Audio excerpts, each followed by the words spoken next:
Hello, welcome to Anastrophes.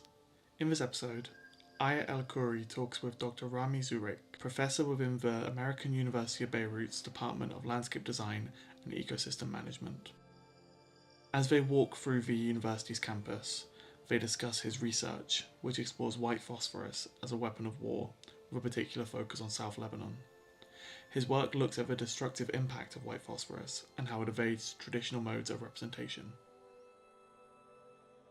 But I think as a segue into your work, it's maybe worth mentioning that during my time at the RCA, the research I've developed and I'm continuing to develop is very much centered around atmospheric occupations, or to be more specific, how war and occupation and acts of violence never only exist in one defined moment in space and time. They never actually stay at ground zero. They travel in the air, in the atmosphere, in the weather, both physically but also emotionally and effectively. And they're felt across the world in very different ways. And I think, at least in my opinion, and you're about to clarify, that the same can be said about white phosphorus to some extent, and that it's important to understand the magnitude of its impact in space and time. Needless to say, the ongoing genocide in Gaza and the war in Lebanon were the core of my research, as they were happening and unfolding in parallel and still are happening as we speak. That said, I'm going to give you the floor, and I really want you to talk us through your research, how you started this, what white phosphorus even is, the length of its impact it has, etc. Thank you very much. Of course, it's fantastic to see you again, and fantastic that you have gone all that way. And I admire the work that you've been doing, which resonates tremendously with everything we've been feeling. And I admire it all, the more because it involves you in London. You took to London the essence of the life we live, and you brought back solidarity and commitment. And I think that's stunning. So kudos to you. So, because you know me, that for a very, very long time, I have been involved in work that falls under the general heading of political ecology, specifically socio-ecological systems. So what does this mean? It means that I view the world around us as a socio-ecological system, as a system in which human society interfaces with nature, and there is a strong interdependence of one and on the other. I am completely aware that humans have exerted mastery of nature in ways that are way beyond what is either acceptable or even desirable for the continuance of human life. And I think this is something that needs to be addressed both at the level of the structures that allow this to happen, as well as at the level of the grassroots that is very often times forced to implement certain actions or see actions implemented upon them. In all of this, I work also at the interface of political ecology and socio-ecological systems and war and occupation. So war and occupation have been central to my research. So we're starting to go a little bit more in detail about what I do. Since the beginning of the war on Gaza, which of course has evolved into a fully fledged ethnic cleansing and genocide, but that's something your listeners seem to be aware of, so I'm not going to be expanding on that. I have directed my research, the implications and the underlying causes of what is going on, or some of the underlying causes. I mean, no one person can reasonably want to understand all of the underlying causes. The war, we have to know that the war and destruction are essential to capital expansion. That's an important point. They are not incidental to capital, they are part and parcel of capital. I think much has been written on this, so also I will not expand very much on that. How does this impact us here? How does it bring my research into light? There are two issues that are important, where we are. Issue number one is what happens to nature deliberately in regions that are the target of settler colonialism expansion. And let's be very clear about this. Israel is a settler colonial state. And everything that it does following a very specific logic of settler colonialism. It didn't invent it, it won't end with it. Hopefully, it will with the end of settler colonialism. But the purposeful destruction of nature, the replacement of indigenous nature with an imported nature, a fabricated nature that reflects the organic experience of the settler rather than the organic experience of the indigenous people, is part and parcel of that. You can see that this is what the French did in Algeria. This is what happened in, of course, North America. This is what happened in New Zealand, and so on and so forth. So nothing new there in eradication of the people and of the land, because the links between the land and the people are intense, they are strong, the people are bound by that, they survive from each other. Let's put this on the side now and move to more specific issues. In Lebanon, as of 2023, when the war started in South Lebanon, there has been a big brouhaha about Israeli use of special ammunition and special advanced weaponry, which, of course, it did. I mean, the arsenal that was deployed in South Lebanon and in Gaza, of course, but I was not in Gaza, but in South Lebanon, and that I can see because I myself am from South Lebanon, and I am at the receiving end daily of the Yes. Israeli actions, was not an arsenal that we had seen before. You know, not in 2006, not in 1998, not in 1982. And I am extremely familiar with all this series of events because I personally have gone through at least 7 Israeli invasions of Lebanon. Now, this arsenal this time contained newly used in the context in which it has been used, which was white phosphorus shells. Let's now talk about the extent of the use and why is white phosphorus used generally. So white phosphorus is used essentially in order to create a curtain of smog behind which tanks can move. That is the military use for which it is allowable to use white phosphorus. Okay, That's not forbidden. yeah. It Okay. is forbidden to use white phosphorus in urban areas. Okay. Yeah. Okay, so that's a different thing. And we have seen horrendous injuries from Gaza on Yes. children whose limbs continued to burn day after and who had to have their limbs amputated because of white phosphorus. My friend and colleague and comrade Ghassan Abu Sitta reported several times on these issues. And this contributed to the wave of panic that was created when people started reporting the use of white phosphorus in Lebanon. So, but it's used for that. Israel used it for another reason.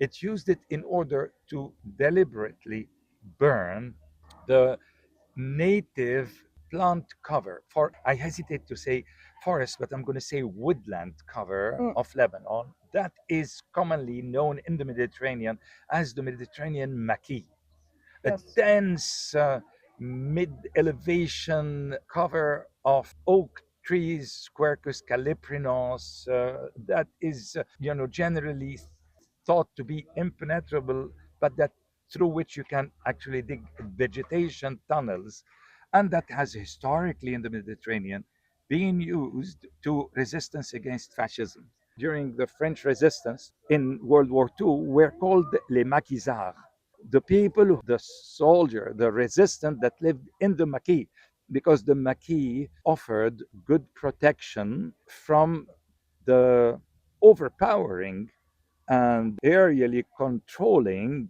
Nazi army. And so the maquisard is not the only experience, but it was also replicated in South Lebanon, where this maquis, which is a Mediterranean formation, is present and offers a good hiding ground for the people resisting and trying to defend their homes, their houses, their villages, and their Mm-hmm. fields. And Israel used it deliberately to burn all of this. So this is where the term ecocide really came from in this particular case, because there was a purpose and a deliberate activity underlying this. And white phosphorus was excellent in doing that, because white phosphorus is essentially P4, a form of phosphorus that ignites spontaneously when exposed to oxygen and continues to burn for as long as there is oxygen. It produces phosphoric acid, which is the fumes. Now, these fumes they hurt the upper respiratory tract of humans, and they burn the trees as as the smog moves over the trees, it Yeah. leaves behind it a death trail. And of course, it continues to burn. And the psychological aspect of this was also extremely powerful, because it invoked all of these ideas of the gates of hell. Mm. This fire that never stops burning, that keeps burning your flesh and your skin, that creates a wave of smoke that burns everything living in its place, etc. So the psychoanalysis of white phosphorus is an area in which I've looked at a little bit to try to understand this insane fear that went into, and the Israelis loved it. They kept bringing it up, etc., because the purpose of the Israeli, the point of it all, is to empty the villages of South Lebanon. Yes. So how do you empty them?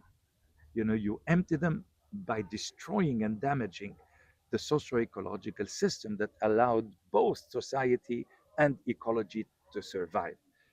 You empty them by burning the fields, by destroying the trees, by burning the forests, and therefore by dislocating the indigenous people from the nature that supported them Yeah. and nurtured them. And that is a weapon of war. Yeah. That is truly using the destruction of ecosystems as a weapon of war. And which you mentioned counts as ecocide, the way it's Absolutely. being The used in the term that's South. been used these days, that is being used, is the term ecocide. And I would even say that ecocide is really too light a term, because it's not about ecocide, it's about sociocide as well. Yeah. Because you're trying to dislocate and dismantle and destroy through physical harm, as well as through physical harm of human, as well as physical harm of nature, the essential relationship that exists between people and their environment. That's how the environment lives, and that's how people live. So that's not only ecocide, that's socio-ecocide, Yeah. if you want. That's the destruction of these very important systems. And forgive me if I keep coming back to that. I believe it is difficult to understand the world around us unless we look at it as a system, with its inputs and outputs and internal feedback loops and homeostasis. And otherwise, we're just looking at parts of it, Exactly. and that doesn't allow us to Exactly. understand what is going on. So that's why we've been doing a lot of work on this. Now, what did we find? We found that the inputs of phosphorus to the ground were not the problem. The inputs of phosphorus to the ground today exceed what should be there, but they do not pose a problem on the growth of plants. However, they pose a problem elsewhere. Now, all the sediments that are created from the natural erosion find their way into water bodies. And then these water bodies are suddenly enriched with phosphorus.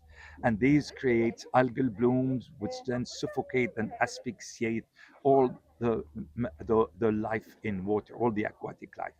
So while people are looking today at okay, the impact on the soil and on the earth, and possibly finding nothing, possibly inventing it, the problem isn't there.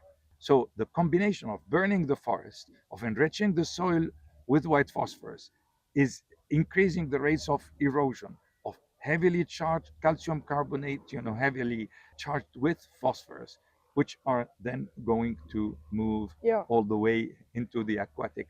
The problem is going to be in the aquatic milieu, but we're looking at it in the terrestrial milieu. Which is why I'm so interested in having this conversation. And in examining how these things happen in space and time, because you have to learn to look beyond what's happening in this exact moment of, yes, this forest is burning. One of my tutors at RCA, Muhammad Safa, he recommended this book to me last year when I was writing my thesis. It's called Slow Violence and the Environmentalism of the Poor by Rob Nixon. And he makes some really good points about war and destruction and how you understand not what's happening in the moment, but what lingers after it.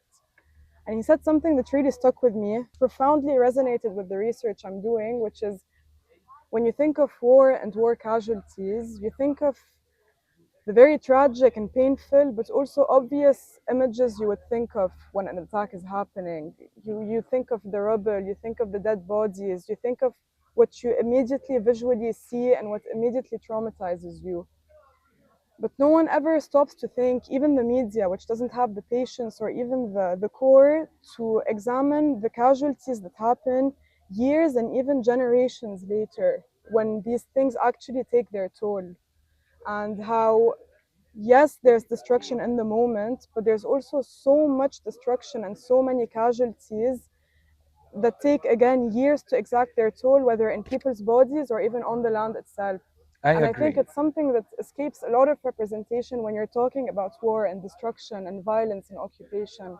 And I think that's the case with what you're saying Oh, yeah, now. absolutely. However, I need to say that this, of course, happens, but we don't dwell on the trauma, in all honesty. Mm, I'll tell you, as a man of the South, and as a Lebanese, because you and your parents and everybody and in your family has gone through, I honestly know we don't dwell on the trauma.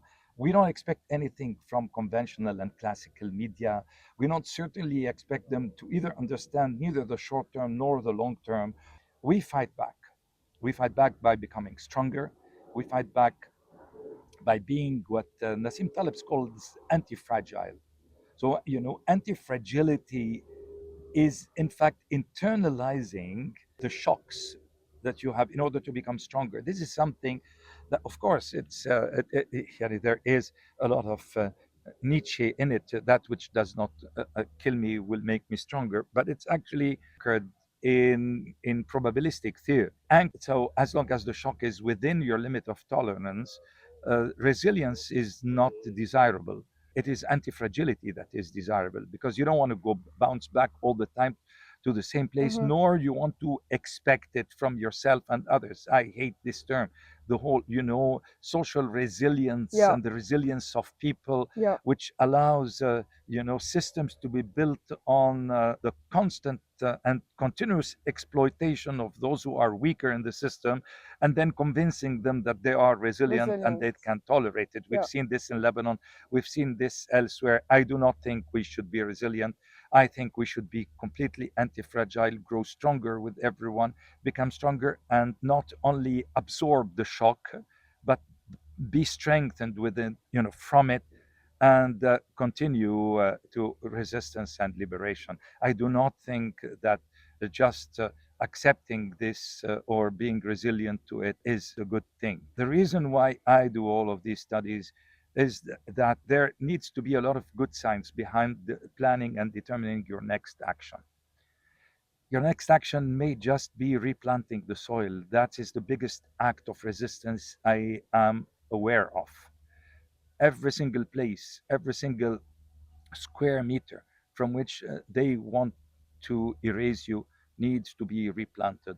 And this is exactly what we're doing in here. We're, in fact, determining what happens if you grow your very traditional crops, so chickpea, lentils, wheat, and barley, this cereal and pulses rotation, which is indigenous to that area, on soils that have been contaminated with heavy metal, which is more difficult than phosphorus, that mm-hmm. resulted from the war. In all honesty, I think the land on the soil and the earth on which we live is able to tolerate this and to continue producing. Our means of production for our socio-ecological system, the soil matrix on which all of our lives are established, remains unharmed on the Yeah, long term.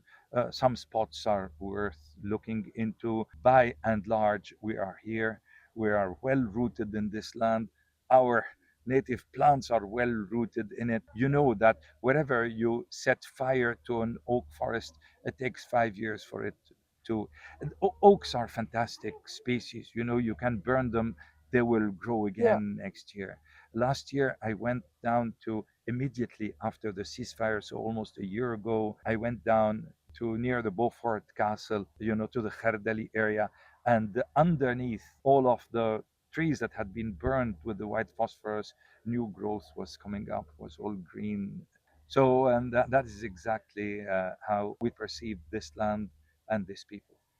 So, with everything you're saying, we obviously know that spatial design isn't just aesthetics or playing along with urban policies, but I think in this day and age and with everything happening, it's about not only interdisciplinary collaborations, but about really being investigative agents in what's happening.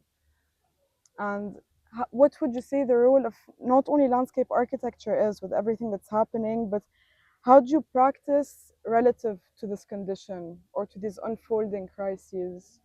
Do you think there's a way to respond in your practice to these tragedies unfolding on the environment?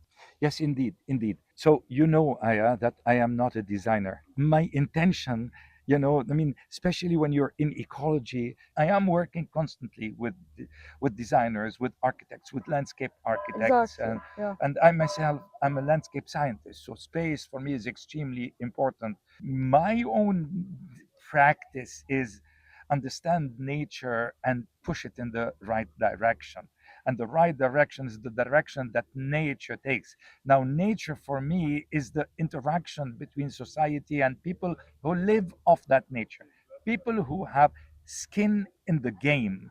And that is extremely important.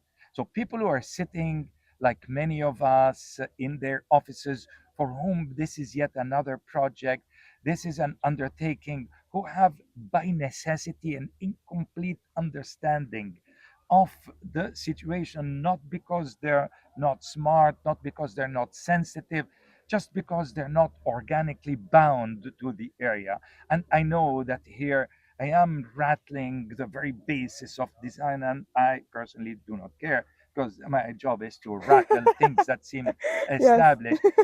But please take it, you know, accept it from me, you know, that and happily, you know, working with that, that pushing these systems into the direction that they would have otherwise taken is an approach that a lot, you know, a lot of my colleagues and friends and people whom I admire and respect tremendously, as I respect you and your comrades within the collective, you know, I require and I request that there is skin in the game. You know, that's where I draw the line.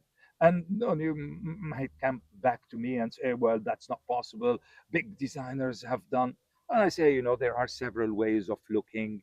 Things change, people change, design changes. My practice is anchored in resistance.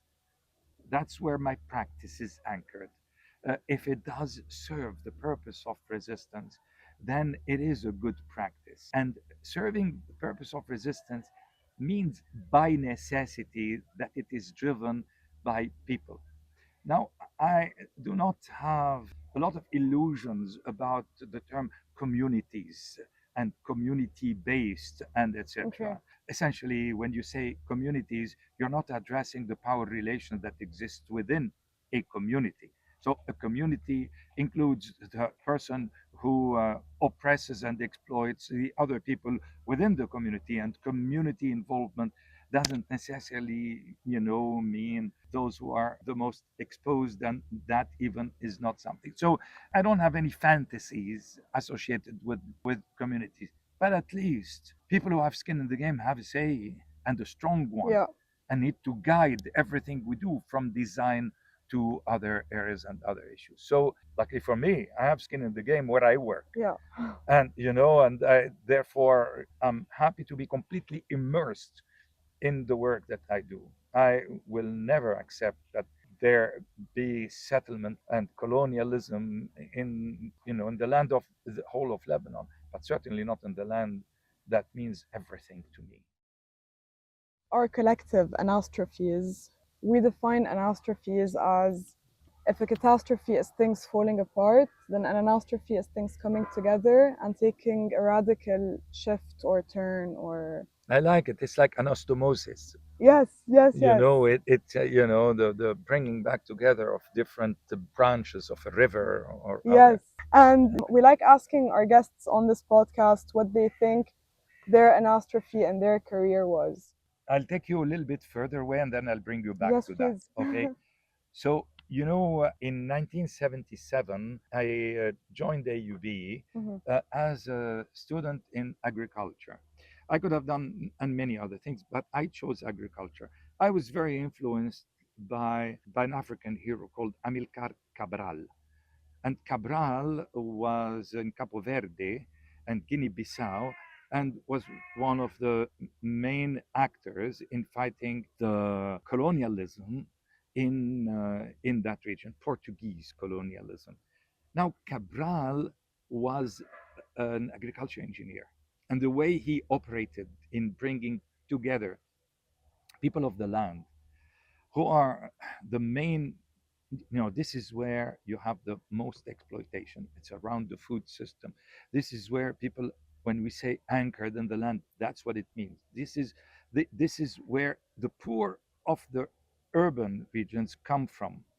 This is Yeah, where, okay. the misery belts around the city, or what used to be called.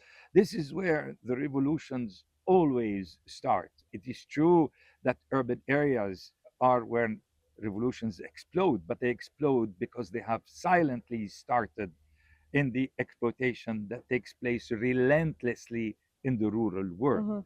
And silently because the people who talk about it and the people who hold the pen and the microphone for the voice are in the urban areas. And therefore, the coming together was very early on. I had decided on this a long, long time ago when I Wow. decided that I would actually go into agriculture in order to be able to mobilize and radicalize and act, side by side, shoulder with shoulder with those people who had the seeds of the revolution sown in them through their own exploitation, through their own experiences, lived experiences. Yeah, For these people, there are no revolutionary imaginaries. There are revolutions happening day after day. that's a great answer. Thank you so much.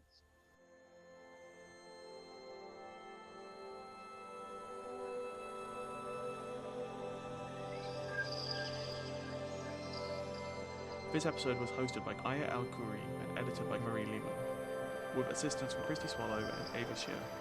Sound design by Kaylin Shue.